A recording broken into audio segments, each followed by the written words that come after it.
কোনো বাচ্চা যদি তার মানে ফুসফুসটা যদি হাইপার সেন্সিটিভ থাকে, হ্যাঁ, যেমন তার ফ্যামিলি হিস্ট্রি আছে যে তার বাবা দাদা অথবা তার নানা নানি অথবা ক্লোজ রক্তের সম্পর্কে কেউ হাঁপানিতে ভুগছে এবং এই বাচ্চার বা ফ্যামিলি মেম্বারদের কারো অ্যাটোপি আছে, অ্যালার্জি আছে, ওই বাচ্চাগুলোর যদি শ্বাসকষ্ট হয় এবং তার সাথে যদি তার খুব বেশি জ্বর না থাকে, তখন আমরা ধরে নিই এটা নন ইনফেকশাস কজ বা তা হাঁপানি অথবা অ্যাজমা হতে পারে। মানে একবারেই কিন্তু আমরা একবার শ্বাসকষ্ট নিয়ে আমার কাছে আসলে আমি তাদেরকে হাঁপানি বলবো না।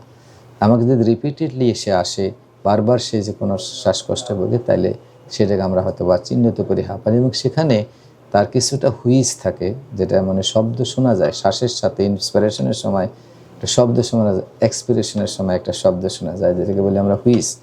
আবার অনেক ইনস্পিরেশনের সময় একটা শব্দ শোনা যায়, সেটা আমরা হুইজ বলি না, সেটা স্ট্রাইডর বলি।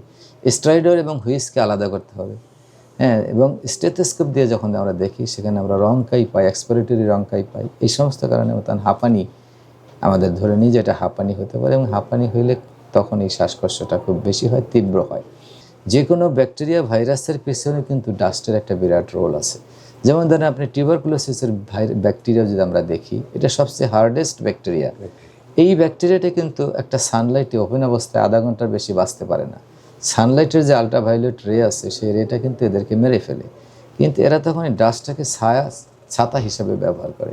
ডাস্টের ভিতরে লুকায় থাকে এই ব্যাকটেরিয়া অথবা ভাইরাস, তার জন্য সানলাইট তাদেরকে খুব বেশি ক্ষতি করতে পারে না।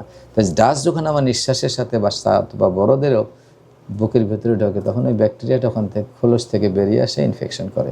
সেটার ইনফেকশন ব্যাকটেরিয়া হতে পারে, ভাইরাস হতে পারে, প্যারাসাইট খুব কম হয়, কিন্তু ফাঙ্গাসও কিন্তু আমাদের দেশে, আমাদের দেশে কেন সব দেশেই কিন্তু এই শ্বাসকষ্টের মেইন কারণ হইতে পারে।